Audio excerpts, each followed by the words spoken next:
You are about to listen to the wonderful podcast for the universe, the Energy is Love podcast. So that's my total podcasting voice. But it's me, your host. Obviously, you know it because you're listening and you've probably listened to other episodes. And for that, I thank you. We thank everybody for tuning in and subscribing and downloading episodes of the podcast. Of course, you know you can go find all the episodes at our website, energyislovepodcast.com. If you haven't already, please go subscribe somewhere, wherever you choose to listen, and follow us on Facebook and Instagram and Twitter and all those different places. We appreciate all the love and support. We'd also love to hear from our listeners, so reach out to us, contact us any which way you choose. It doesn't really matter. Just reach out and let us know what you think of the show. Maybe you want to be on the show. We'd love to hear from you. Maybe you want to sponsor the podcast. We'd also love to hear from you in that case. One of the easiest ways is just go to the website and click on the contact link or tab. I suppose it's a tab. And shoot us an email. If you go back and listen to a recent episode that we did with the team from ZenFloat, first off, it was a wonderful episode. It was a lot of fun. But Shane Stott, he's the CEO of ZenFloat. He just recently started a Kickstarter campaign. The purpose of the campaign is raising enough money to fund a documentary highlighting floating and the healing benefits of it. So you can go find all that information on our Facebook page. We've got a link to that Kickstarter. Shane also has the website, The Float Tank Cure. If you go there, you can find the information as well. But it's a wonderful opportunity if you are into floating, if you have experienced the benefits of floating, which we talk about on the podcast from time to time. Go throw them a little bit of money so they can get that documentary up and running.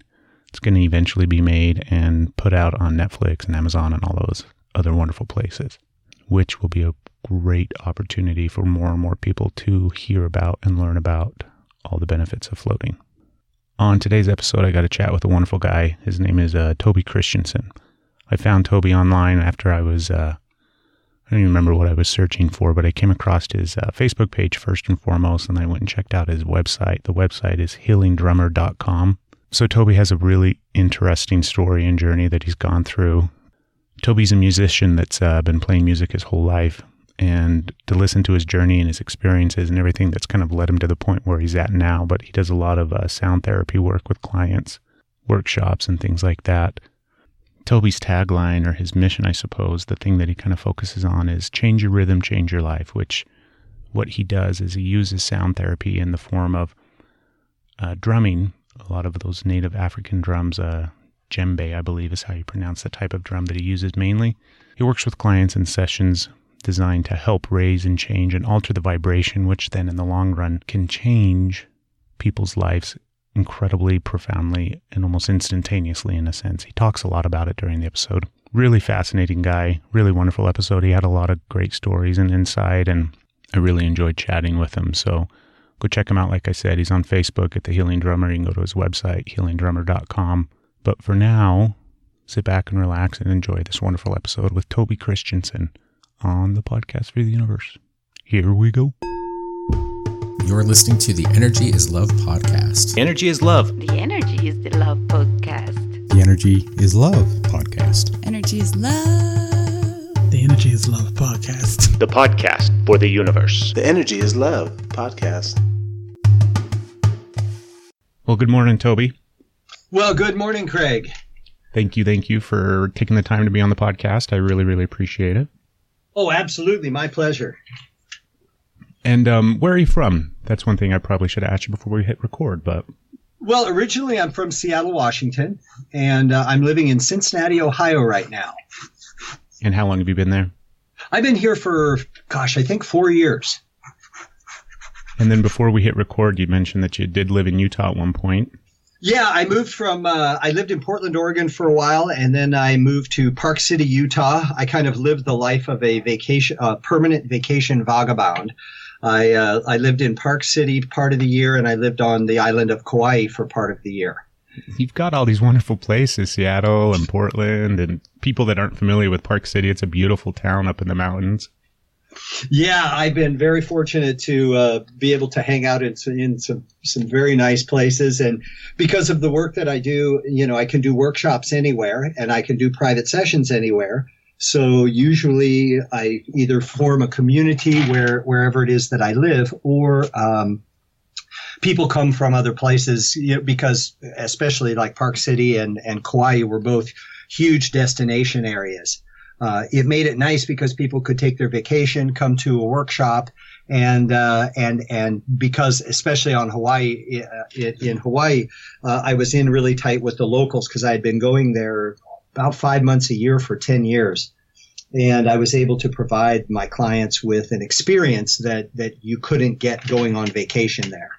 So it was really awesome to be able to do that and to live that way. Isn't that kind of a big thing? Like I've never been to Hawaii before, but I've heard that as far as like the locals go, obviously they're, accepting and welcoming and everything like that, but only to a certain point if you're not necessarily a native or if you're not somebody that kind of grew up there. Correct. It took me 7 years of going there, contributing a lot to the community, speaking at their wellness expo every year before I had one of the kumus, kumu is like a shaman or a teacher. One of the kumus made a request to get together, and their statement was just, "I've been watching you for the last few years, and now I'd like to work with you." So you, as what they call a haole, as a white person, you have to earn their trust, and that is not earned easily. Yeah. I like that though. I think that I think that that's probably a right way to do things. Yeah, I think so. It's true to the indigenous traditions where ethics are more important than cash flow. I worked with the Lakota for 6 years. I trained with Phil Crazybull of the Lakota Nation, the Rosebud Reservation, and it took me about 3 years before he would invite me to some of the more exclusive ceremonies. And there's something kind of nice to that. On some of my trips to West Africa, a lot of the tribes people, if you're white, that means you have money, so you automatically go to the front of the line. That always seemed to me to be a bit unfair, or actually quite Western. Yeah. So it was refreshing to see that some of the kumus still held with the ancient traditions of people needing to earn their trust before they were privy to the ancient wisdom. So one of the things that I like doing with the podcast is we get the opportunity to not just, I get to speak with all these wonderful, amazing people like yourself, for example. But I like to learn about their path and their journey into kind of spirituality and all these kind of different things. And I think it's good for the listeners, somebody that's out there that may have some inclination or be headed down some path, but then the realization that, everybody had to start somewhere. Boy, ain't that the truth. So give us a little bit of your background, kind of, as far as like when it comes to drumming, because that's a big thing of what you do. Oh, yeah. The sound therapy and everything like that. Were you always kind of involved in music in a sense, growing up and things like that? Yes, my first drumming experience was on the wooden windowsills of my parents' house with can openers. And you can imagine how well that went over. When I was a little kid, I saw the Beatles on the Ed Sullivan Show, and I determined at that moment that I was going to be Ringo Starr. So I had a natural propensity. I was one of those fortunate people that was born with a gift. And I started off with can openers on the windowsill and ended up with oatmeal boxes and pans.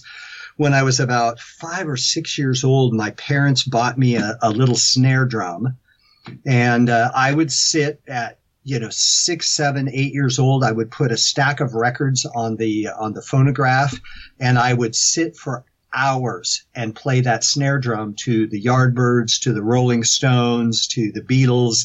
That was my deal. I was going to be a rock and roll star, and pursued music all through my life. Just basically as an entertainment kind of situation. When I was 15 years old, I started playing professionally in the Seattle area, and was with one of the top bands. I was 16 years old. The next member of the band closest to age was 26, and they were all music majors who had graduated from college. So it was a really good band. But when we got to a certain point, the band fell apart. I was crushed and devastated. I had a, what do I want to call it? I had an awakening, a spiritual awakening. And I got sucked into an organization, a good organization. I use the term sucked in just from my own experience with the group I was in. I don't want to piss anybody off. But there was a group called Young Life.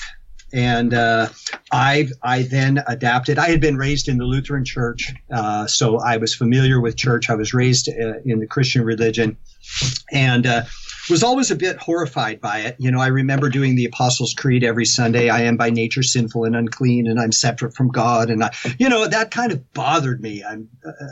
But nonetheless, this Young Life presented this really great personal relationship with God, and it seemed like a good thing. Plus, there was lots of cute girls there, and they played like folk music and rock music that I could really relate to. And so I went that direction, and actually right out of high school, went to seminary and became a rock and roll evangelist. And really? I traveled the United States and Canada. I worked for a Christian Life Center in Santa Rosa, California. We were one of the first original freeway churches. We had the TV station and the radio stations and the big auditoriums. It was quite the production. What time period was this? This was I started there I started seminary in 1976. Attended for 3 years, and then went out on the road with a band. And then ended up leaving in about 1982. And I loved the love of the religion. I didn't like the business of the religion. Mm. I became very, very brokenhearted as I saw no exaggeration, every single pastor that I worked with was in massive violation of what they taught. I think for me personally, when it comes to religion as a whole, whether any religion out there, I think that the base and at the core of it, they're always really, really genuine and good for the most part. When there's some out there ones that probably aren't. But I think as a whole, religion is really, really wonderful and amazing. And then it gets screwed up and tainted by man. Yeah, it appears to my experience was the bigger and more dynamic. The place where I met, let's say this, the place where I met the coolest, most authentic people were in the smallest churches. Yeah. I found the seduction of fame and money was no different in the religion business than it was in the secular music business. So when you say that, because about 16 is when you kind of go through this phase where you kind of have this awakening and you get involved in this church. What aspect of it, like if you could look back now, because having played music your whole life and been, a musician, when did you kind of start to make the correlation connection on a deeper level where it wasn't just that you enjoyed it and that it was fun and that, you were having a good time playing music, but that there was a spiritual connection to the music?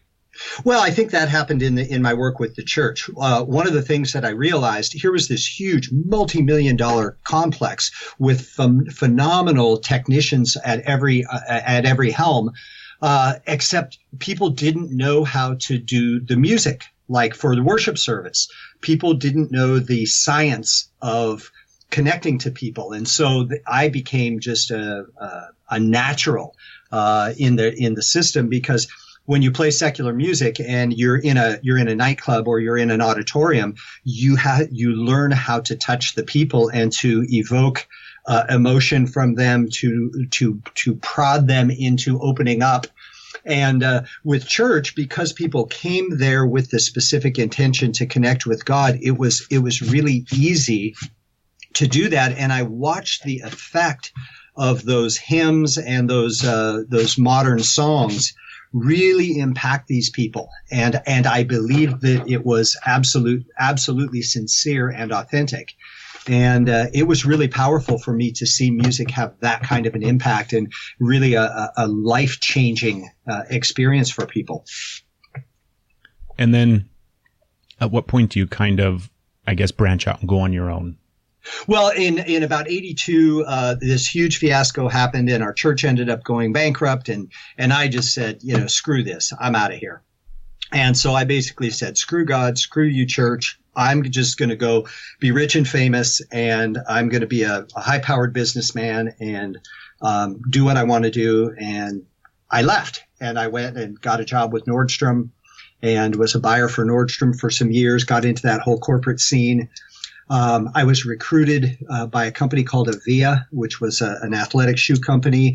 We had tremendous success there, and I completely let music go away.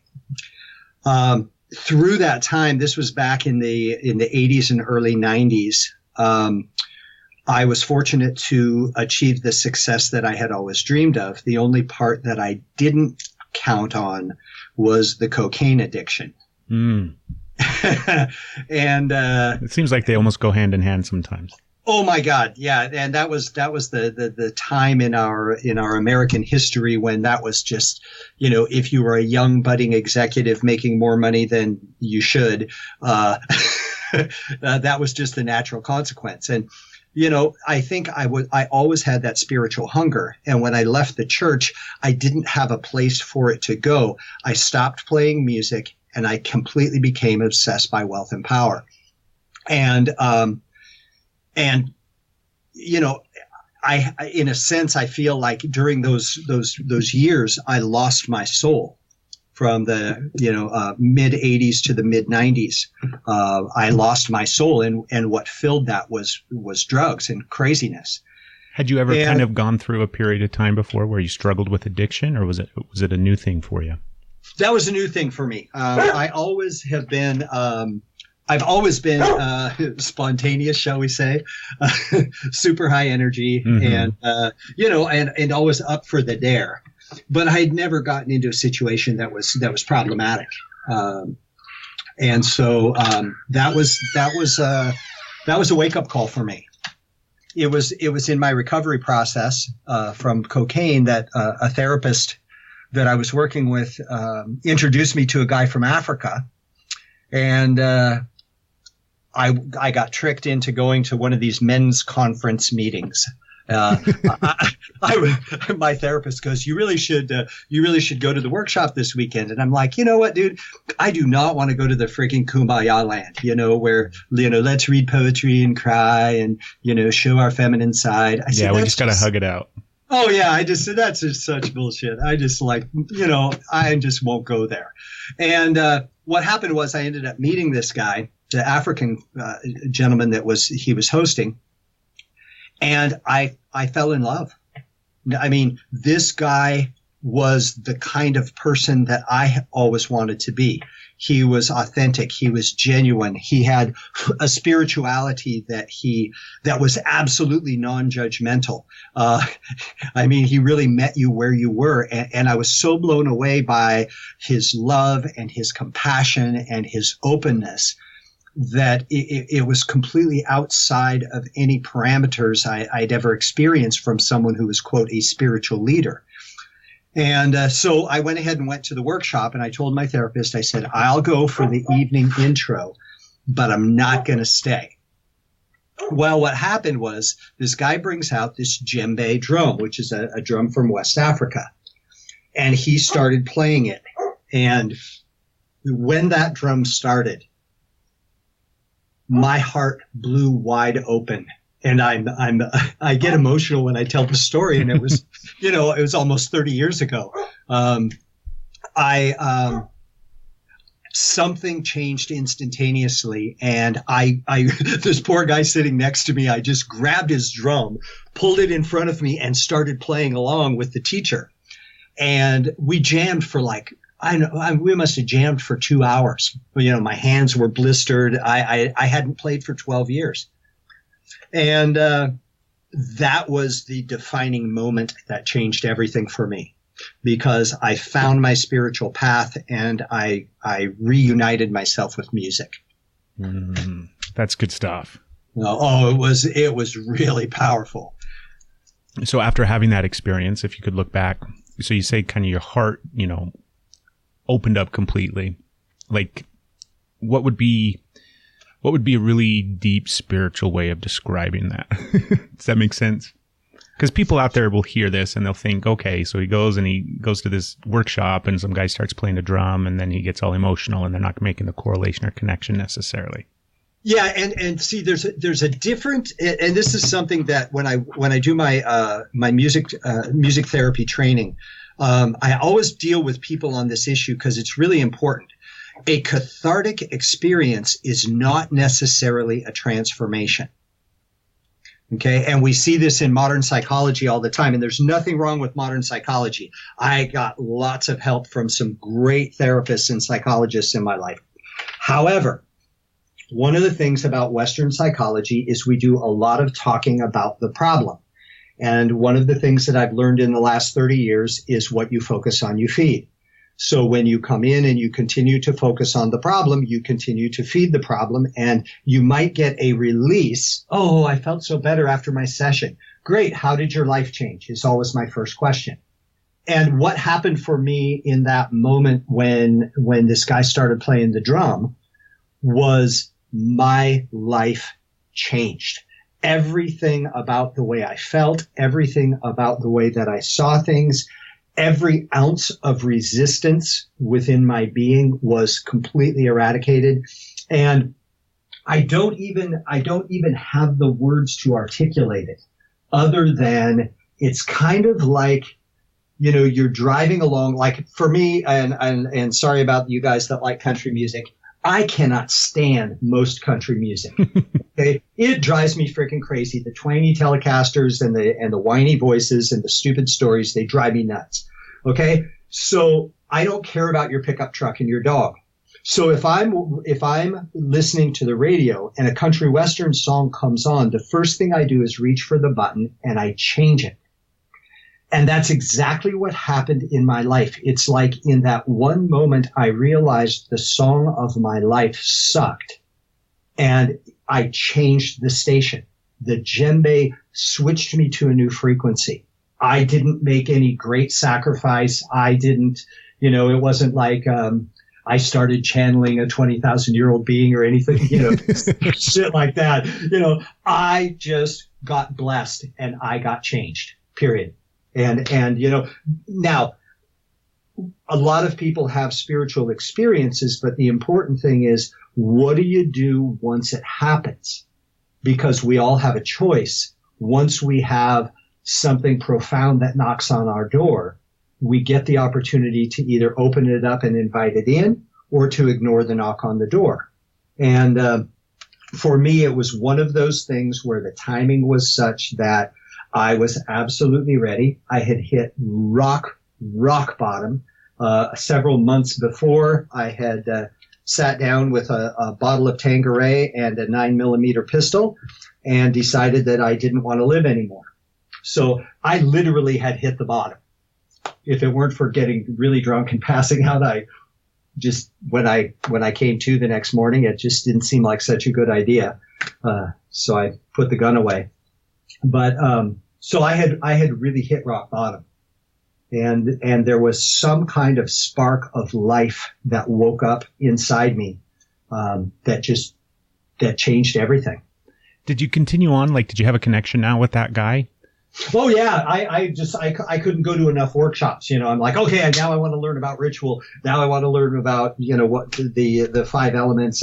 It's a West African cosmology that's very similar to Chinese medicine in terms of being based on a 5 element system that helps us connect to the things that we are created from and the things that the world is around us, and learning how to maneuver those energies to help balance out aspects of our lives. And to me, it was a system that made a lot of sense, that I could understand, that was easy to implement, and that got results. So when you say a 5 element system, what exactly do you mean? Okay, the system is based, their whole cosmology is based on the fact that we are connected to 5 primary elements: fire, water, earth, mineral, and nature. In Chinese medicine, nature would be wood and mineral would be metal. And so and by connecting to those, each of those elements has an intrinsic energy. Fire is inspiration, passion, clear vision, and spiritual connection. Water is healing and reconciliation. Earth is nurturing, abundance, welcoming, and home. Mineral is about communication, stories, and connecting to our life's purpose. And nature is magic and transformation. When we're in alignment with those energies, our life goes pretty well. We know which energies to connect to based on the situation that we're going into. And then when we want to propagate a certain intention, we can connect to the elemental power to help accelerate our desired outcome. So did you just go all in with this stuff and just really start incorporating it and using it? And oh yeah. Yeah, I wanted to know how to build the shrine. How do you build a personal shrine? How do you use it? What are the rituals that are connected with each of the elements? You know, I was all in. Well, it sounds like really, like you described, it sounds like a really life-changing moment in time. Yeah, it was big. And the thing that's important, because of the whether intentional or unintentional, I'm going to use the word deception just because I don't feel that I was given a full dash of true information when I was in the church. After that deception, even though I was all in, I was always watching everything that I did to see if I was getting the results that I intended to get. In other words, is this real, or is this a bunch of hocus pocus where I'm supposed to say these things? And I don't know how many times I heard, well, God has healed you, but you just have the symptoms. And I'm like, that's so messed up. What does that even mean? Exactly. It's like, okay, if you have cancer and you're healed of cancer, you don't have the damn cancer anymore, right? Yeah. And I kept hearing these ministers that would do this hands-on faith healing. And some of it, I saw some legit miracles, no doubt about it. But I also saw a bunch of crap. And, so a guy still has, these giant tumors on him, and, oh, God's healed you. You just have the symptoms of the disease. Well, dude, I want everything gone. And so it was a process for me as I engaged in this. And same when I started with the Lakota. They had some really interesting teachings, and they had some really challenging ceremonies. And I'm always up for a challenge, but it's got to be for a purpose. So did you hold on to that kind of skepticism for a while? Oh, I still hold on to it. Absolutely. Do you think, because anytime anybody, for me personally, as I go through kind of like my spiritual journey, transformation, awakening, whatever we want to call it, I was super skeptical. Just questioning, all these different ideas and concepts and stuff that I was kind of learning about and experiencing. And then eventually for me personally, I just got to a point where I kind of had to let go of, I still question things, but it's almost like from a space of now everything is big enough and there's enough space out in the universe to where, anything could be possible. So I'm going to kind of evaluate it from that perspective. But then I let go of some of the skepticism surrounding some of the more out there ideas or concepts or beliefs. Does that make sense? Yeah. And, for me, I'm still skeptical. I am open to a lot more and, prove it. Okay. Perfect example. I'm doing a concert with this guy on Kauai, and he's a very, very good musician, and he's a really good showman. This guy knows how to work a crowd. And he had his guitar going, and he had this Kumbaya song going, and then all of a sudden he jumps into, oh, zaza boo zaza, oh, zaza ga ga zaza. And all the girls are looking at him going, oh, he's so spiritual. He's so enlightened. And man, he had the sarong on, and he had the scarves and the long flowing blonde hair. He is just working it. And afterwards, I asked him, I said, so what the hell was that? And he's like, oh, I was channeling Angel. I said, oh, really? What angel? And he looked at me like I was some kind of psychopath. And I said, really, what angel? He said, well, I don't know. It was just Angel. And I said, well, what did you say? He said, Toby, I was channeling Angel. I don't know what I said. I said, so let me get this straight.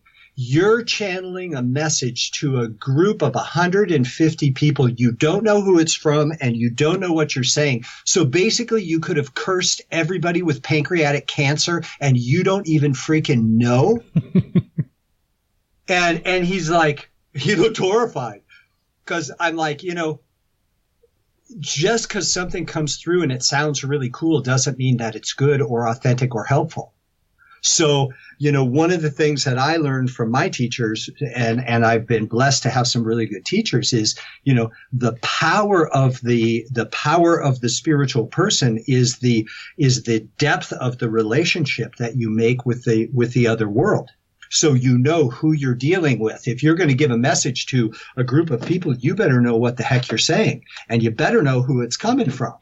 You don't just randomly, it'd be like some guy coming up on the side of the street and handing you a gun and telling you to shoot yourself.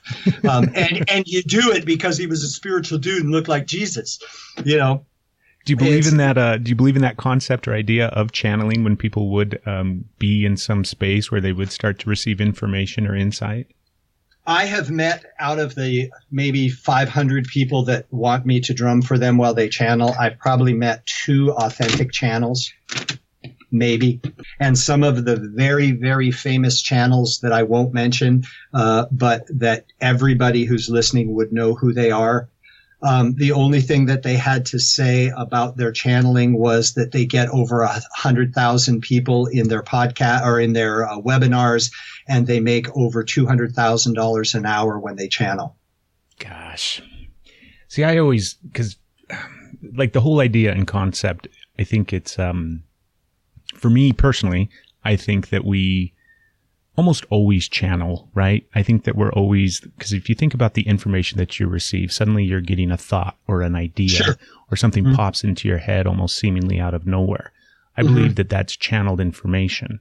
Sure. But I think that that information is sent to us, or we pick it up and receive it just from that space of ideas that exist, which we're a very, very big part of. Right. And so that whole idea that, I'm connected to some archangel or some higher consciousness level being, it's not that I question it or doubt it. I think like you said, I think that it's kind of few and far in between. Yes. And it's always that thing where I'm always super skeptical when somebody starts talking about those channeled messages that they received, or, people use it in a very generic way too, where they're, Spirit guided me to write this Facebook post, or, I had to reach out to you today because, and I think that it gives the really genuine things. It's like the boy that cried wolf. It just really kind of makes everything super convoluted. And then people looking at it from the outside in, people who aren't necessarily, believers or spiritual, then it all just looks like a bunch of bullshit. Yeah, exactly. And I'm skeptical because I want to be authentic, and so I'm not doubting the intentions of these people. It's like when that guy did his really cool channeling. God, the girls were swooning and the place was vibrating. There was no question that there was some kind of cool vibe coming through. But to me, because of the oath that I took through my shamanic training, is to my vow was to eradicate spiritual ignorance. And if you're bringing a message and you don't know what that message is or who it's from, that's spiritual ignorance to me. And I didn't want this person to change anything. I would just encourage them to find out who they were dealing with and what the message was. And if you speak it in a language that people can actually understand, they're going to get a lot more of it. And if it is really an angel, angels are pretty freaking smart. I'm pretty sure. And I'm quite certain they can probably speak English. Or at least figure out some other form or fashion to communicate with us. Yeah, like, come on, let's hey, you guys are cool, and thank you for being here tonight, and, kumbaya. Everybody would have gotten that, and it would have been really neat. It just wouldn't have been the thing that I think happens in the new agey kind of scene is that it's the exact same thing that happens in the church scene. There's a hierarchy of spirituality, and if you have this exclusive connection to these beings who only you have the connection to, that makes you better than or more powerful than everybody else around you. And so you're in this place of leadership or grooviness, so to where people will follow you and all that. And, I've had enough of that kind of stuff in the secular world and in the traditional religious world. I really don't have room for it in the spiritual world. In West Africa, the tribe that I worked with, they say that each and every person is born a genius, and it's the job of the village to acknowledge and support the genius that resides in each and every person. And there is no hierarchy. Every single person brings their own genius. And it's not about being better than or more exclusive than. It's about let's all share together and build on each other so that we have a community that's thriving and successful. I really like that idea, that whole concept. I mean, I would totally agree. I think that it's interesting how society has skewed some of those things. One of the things that I want to get your opinion on or your take on, because if you've gone through some shamanic training, it sounds like, and you've worked with the Lakota and you've gone to Africa and worked with tribes and things like that. I have this idea or this concept. And when you think about the way energy works, and energy is just a broad term, but it's always continually evolving. It's always changing. It's always moving perpetually forward. And then we have information, ceremonies, rituals, ways of working and incorporating energy that are based off of civilizations and cultures from thousands of years ago.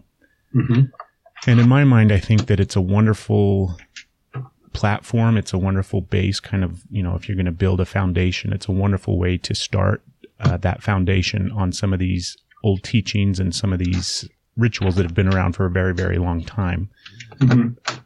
But I also think that the way that energy worked, 5,000 years ago when they implemented some of these rituals, or even further back, 10,000, 15,000, 100,000 years ago, the energy works so much differently now.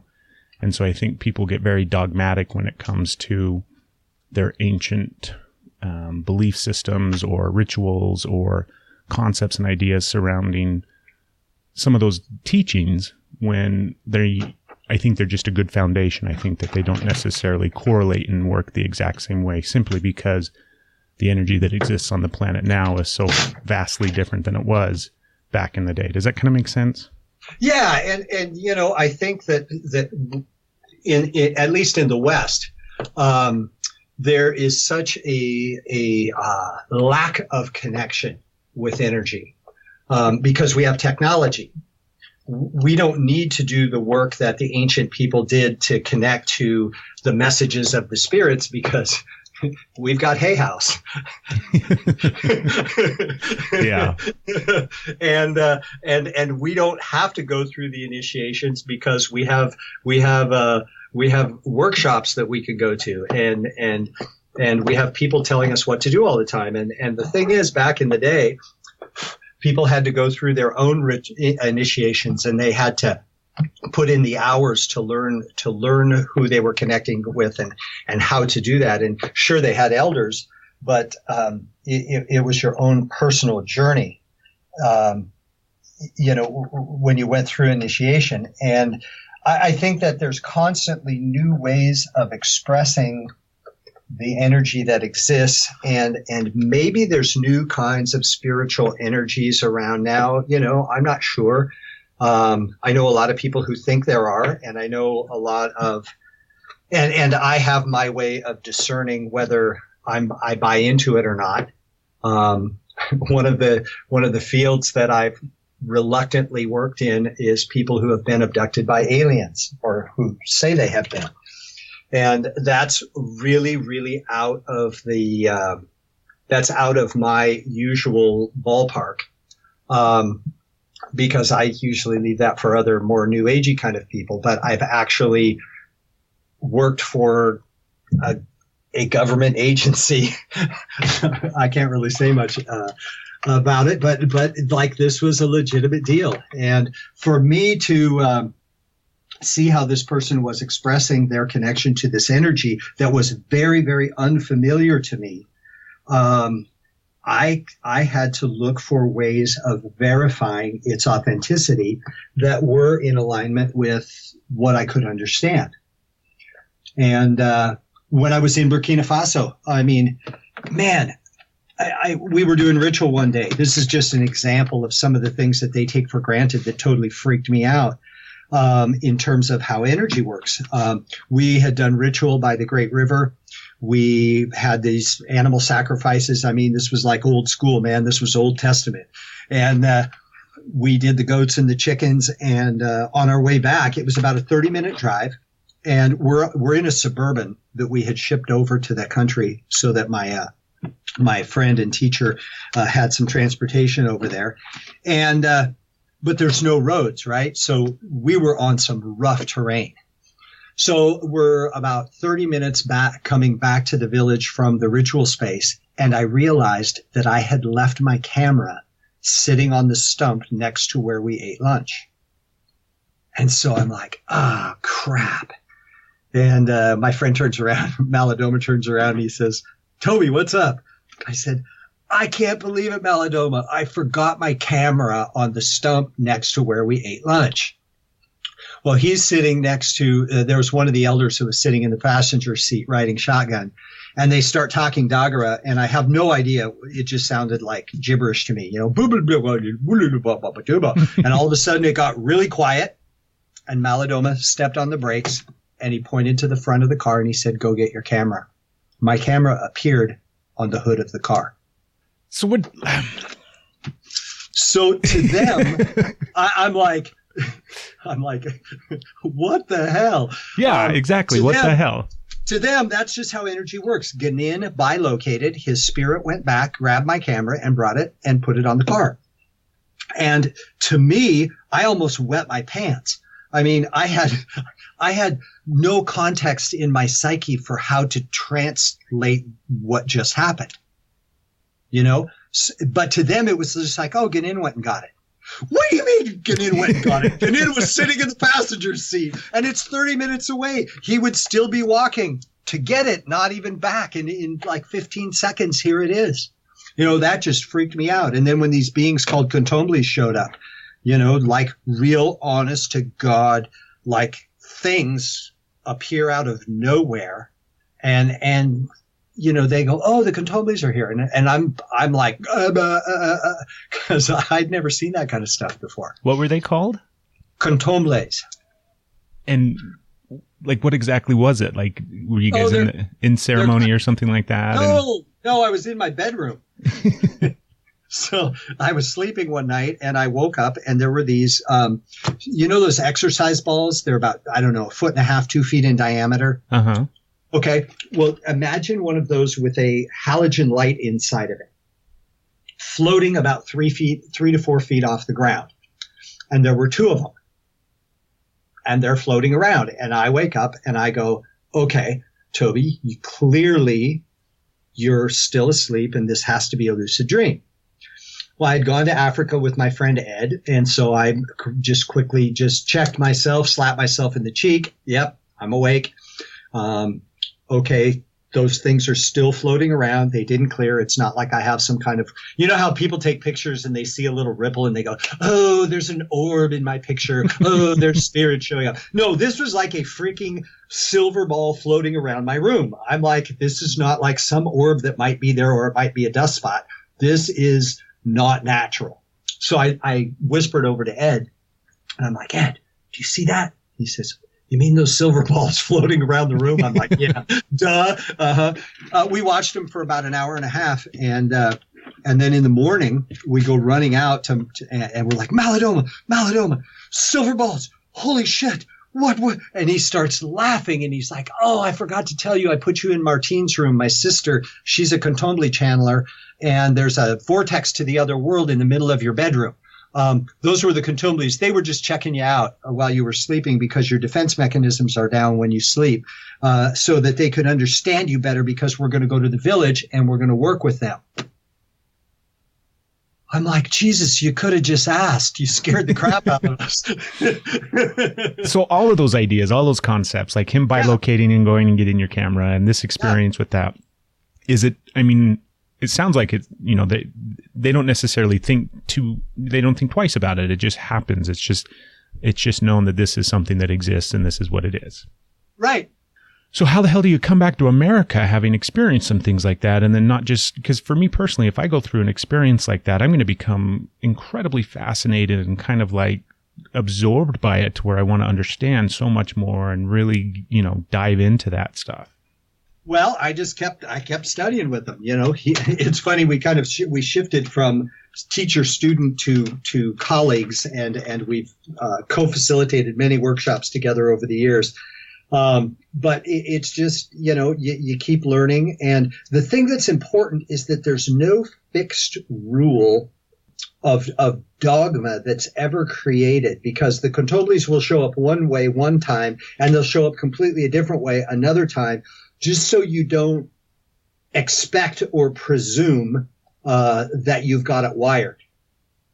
And I think that the thing about the West is we always want to create a system that normalizes any experience that we have so that we can either share it or re-experience it in a calculatable way. And the thing about energy, as you say, it's continually moving and flowing. And, this is the difference between what I would call a spiritual follower, which there's nothing wrong with being a spiritual follower. Sometimes I wish I would have just stayed at that capacity. And then the other step is you become a trailblazer, where you're continually diving deeper and deeper. Okay, I've got, kind of like scuba diving. You know what it's like to dive at 20 or 30 feet. What's it like at 50 feet? What's it like at 100 feet? What's it like at 200 feet? What's it like to go with helium and to really get down to some of these shipwrecks? There's this, some people have the passion that just causes them to go deeper. And, when you go deeper, you have less and less solid ground for footing. So you need to learn how to, maneuver safely and learn the rules of the game as you go along, because in the energy world or the spiritual world, the spirits don't necessarily have the same context that you do. And so when we try and apply hard, fast rules, sometimes we limit ourselves and the possibility of expansion. Well, I think it's a good point. I think, like you said, it's people in the West, or, a lot of people in general, they definitely try to compartmentalize and make things much smaller so that they can grasp and understand. And then, like you said, hopefully recreate that experience. Or, I can think about when I first started meditating, I would meditate in a very specific way. I would, have some sort of process that this is how I meditated because I was going to achieve this same thing. Mm-hmm. And I realized after, not very long of trying to always recreate the same experience through meditation by doing the exact same things, as soon as I started to just let go and open up and try different things and different techniques and different places, it really helped me kind of expand in that space. And so it no longer became, I had to meditate, in the same spot every day at the same time, listening to the same mantra or whatever the case may be. Uh-huh. Just letting go into that space. It helped so much. Yeah. And, I have certain safety protocol that I've followed for the last 20 years that I use because it works, and it doesn't hinder, where I want to go and it doesn't mess with my intentions. When it does, I'll rework it. But until it does, as long as it continues to fulfill its purpose, I find no need to change it. That makes sense. So if you're gonna go into shark infested waters, it's probably a good idea to have a protocol of safety, probably to be in a cage, of metal that has the capacity to withhold the blow of a shark. Probably the biggest one you could think of, just in case it comes along. So now there are some people who are in shark infested waters who have the belief system that a shark will never attack them, and they have done many swims with sharks and have never been attacked, and all this it takes is one shark attack, and you don't get the opportunity for a second one. So for me, certain types of safety protocol are really important and critical, and I teach my students about them. And I often have certain people that are just like, oh, everything is just love and light and nothing will ever happen. And then something happens and they get, possessed by some kind of a shape-shifting demon or something that looked like, Little Red Riding Hood and was actually the wolf. And, then we fix them and they learn. So I want to ask you further, because that whole concept and idea, first off, tell me, what are those safety procedures or protocols or the steps that you take before you go into some of those spaces and some of that stuff? Well, I had the good fortune back before he had a stroke of studying with Michael Harner. And he's just an amazing anthropologist. He's a cultural anthropologist that has spent the last almost 60 years living with tribes around the world. And he's created this thing called core shamanism, and I like it because he takes the distillation of what he's learned from many cultures and distilled it into a kind of a protocol, so to speak. It's what are common things that every single tribesman does as a spiritual leader. And one of the things he names it, it's got a good Western name. It's called your power spot. And there's a whole way of setting up this place that's like stepping into a field of protection of that's in alignment with what we might call, for lack of a better term, it's locked into the energy of your highest self. It is absolutely impenetrable by any other kind of energy, and when you are in that place, you create what's called a circle of power, which are protectors, warrior types, and there's also wisdom keepers that surround you, that are your access to draw from. And then over the last 30 years that I've been practicing this, I have, it's gotten bigger and bigger and bigger, and I've got a pretty good crew, maybe 70 or 80 beings or energies that I communicate with and that I know very well. And so that's the protocol I use. So when I'm working, let's say, with an alien abductee, because I don't know the energy of these aliens, I don't even know if they're for real or if these people are just psychotic. I just know that I've been hired to work on them. And so if I'm working from that place and I'm accessing my database through these spiritual entities that I've created a relationship with, there's usually somebody that knows something about what I'm dealing with that gives me the information that's needed to help the people that I'm working with. So how do you receive that information? Because I think that a lot of times one of the things I just absolutely love doing with the podcast is kind of educating people. So somebody's going to be listening to what you just said, and you're communicating with other entities or beings, and they give you information. How do you receive that information, or what shape, form? How does it come to you? Well, for me, I see it as like a movie, complete, absolute Technicolor 3D. It's like I'm standing in the middle of the Jungle Book, and then what I have is I'll use either a pendulum, or what I learned in West Africa was using what are called asking shells, which are certain kind of shells that you use, and there's a ceremony that you go through with these shells that help give you yes/no answers and other types of direction. So that I have a confirmation to what I think I'm hearing or feeling or prompted to do, so that I can find out I have a secondary confirmation. I always tell people I've had the blessing of being passed down an ancient tradition of cowrie shell reading.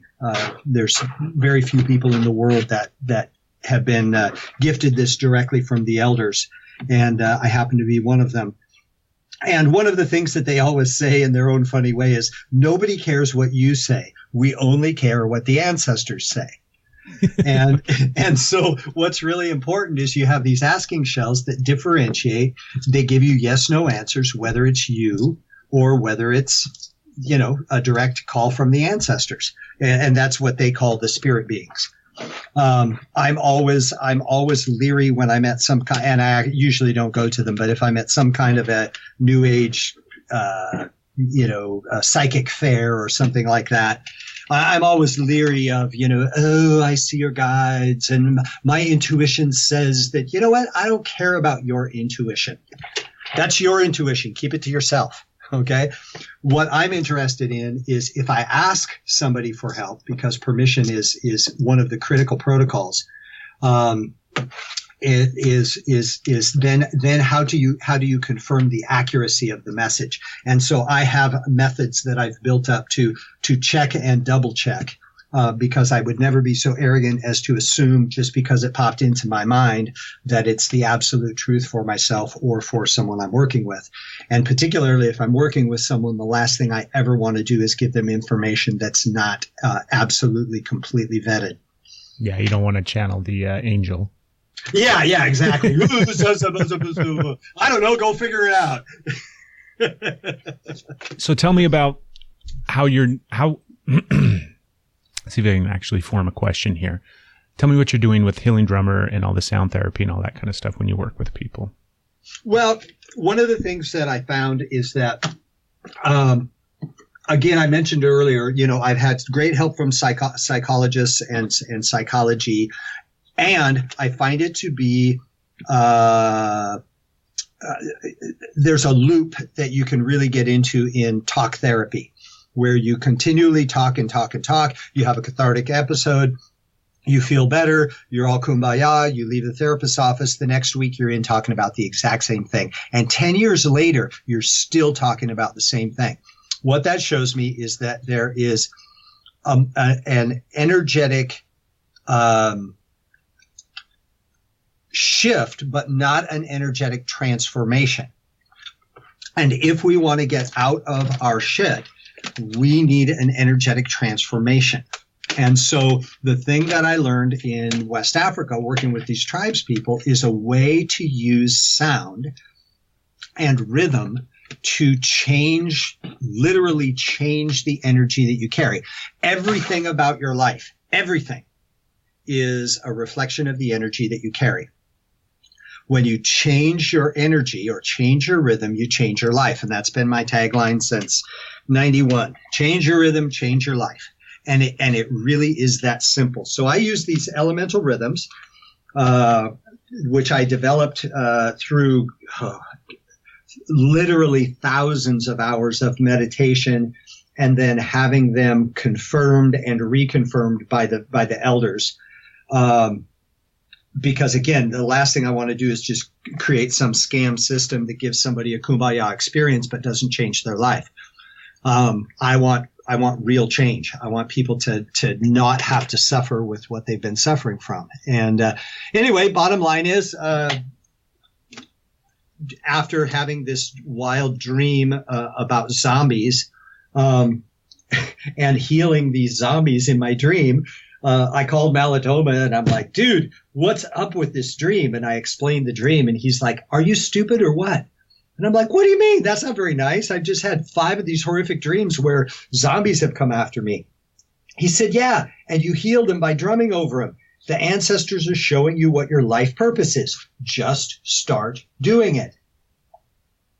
And so I'm like, just start doing it. Just like stand over people and start drumming. Are you crazy? And he just hung up. That was it. So I was taking a shamanic training and at lunchtime, I told people that it was like a 6-month deal. We met every other weekend or something. I can't remember, but it was a regular ongoing thing with the same group of people. So I asked him, hey, this is going to sound really crazy, but if any of you guys will come and lay down underneath me, I'm going to drum on you and I need your feedback. And what happened was lifelong habits, lifelong physical conditions, lifelong ways of thinking started to shift people out of their dilemmas and into their solutions instantaneously. I mean, it was the wildest thing I'd ever seen in my life. It was just like in the dream. And so I'm like, wow, maybe there's something to this. And then I met this guy named Fred Allen Wolf, who's a physicist. They call him Dr. Quantum. And he's a cool guy. He's written a bunch of books on quantum physics. And we were talking, and I told him about the drumming. And he's like, well, of course. Hey, he said, since the invention of the subatomic microscope, he said, we're looking at particles now that if you took an atom and you blew it up to the size of the planet Earth, the particles that we're looking at that magnification would be the size of a basketball. And we still haven't found anything solid. Everything is energy. When that drumming sound energy impacts a person, it shifts their energetic structure. So of course you can have lifelong things change because, it bypasses the brain that tries to figure things out, and it goes to pure energetic healing. He said, you're actually working on the subatomic particles that are creating the atoms, which then create the matter, which then create the person. And, so he said, if you're just working on somebody's DNA, you're way, way, way up the chain. He said, where you're going with this drumming is back to the very core of the existence of their energy and transforming it through their intention. Because that's of course a really powerful way that the scientists have discovered how energy transforms is through intention. They can literally watch the pattern of subatomic particles change as they project intention into the subatomic microscope, and they're watching these particles. So it's like, oh, cool.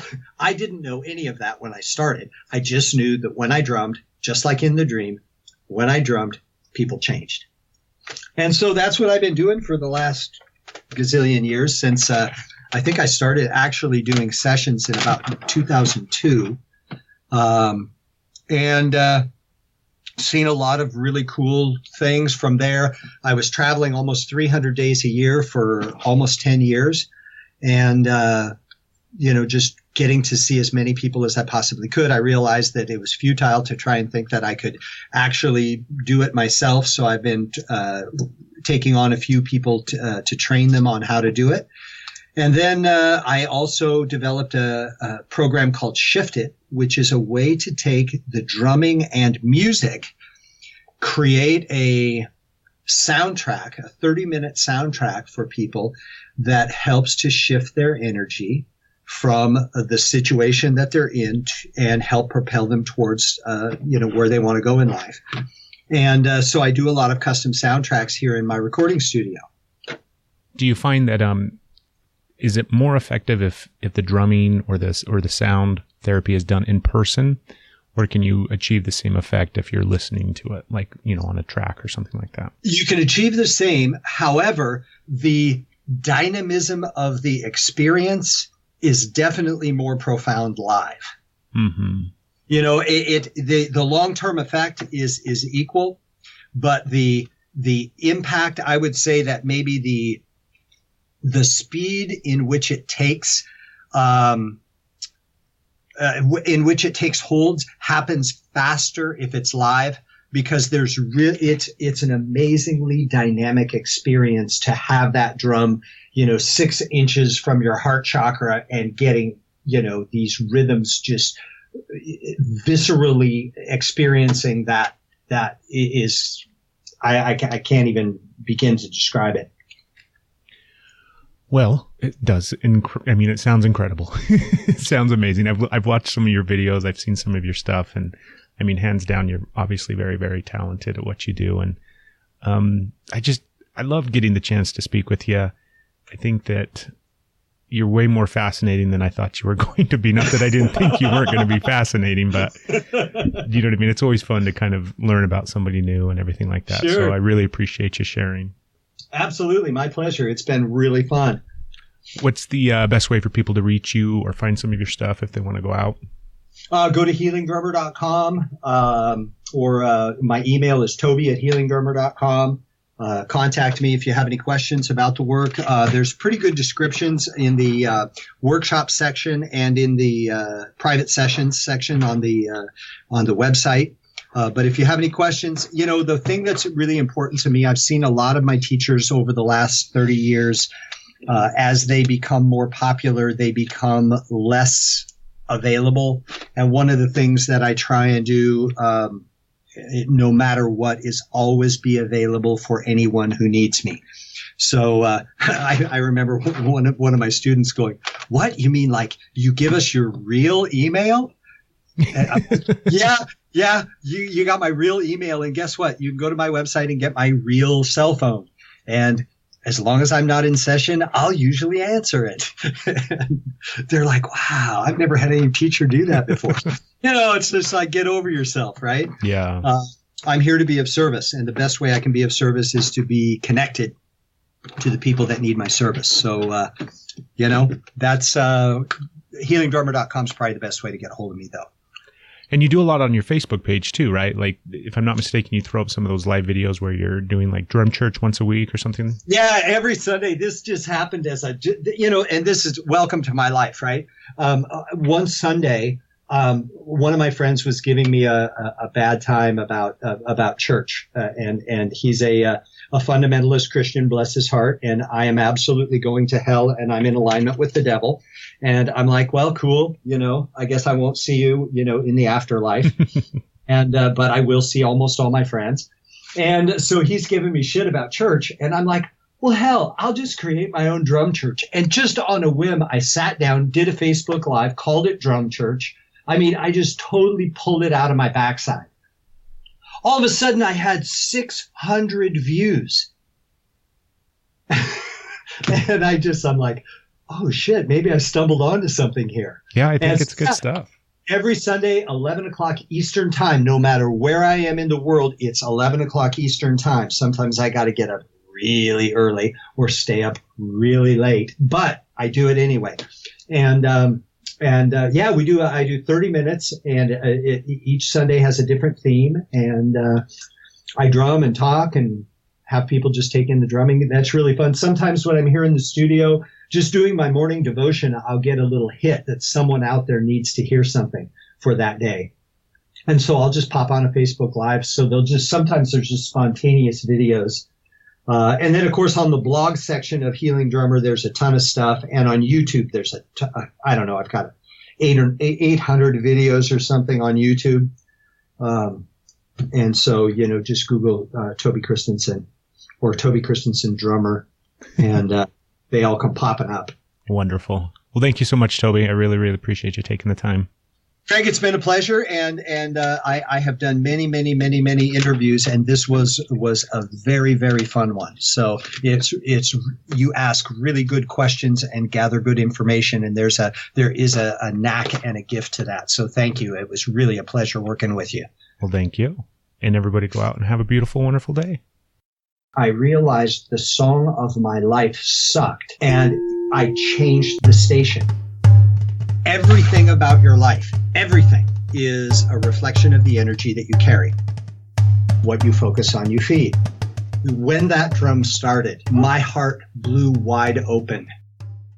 When you change your energy or change your rhythm, you change your life.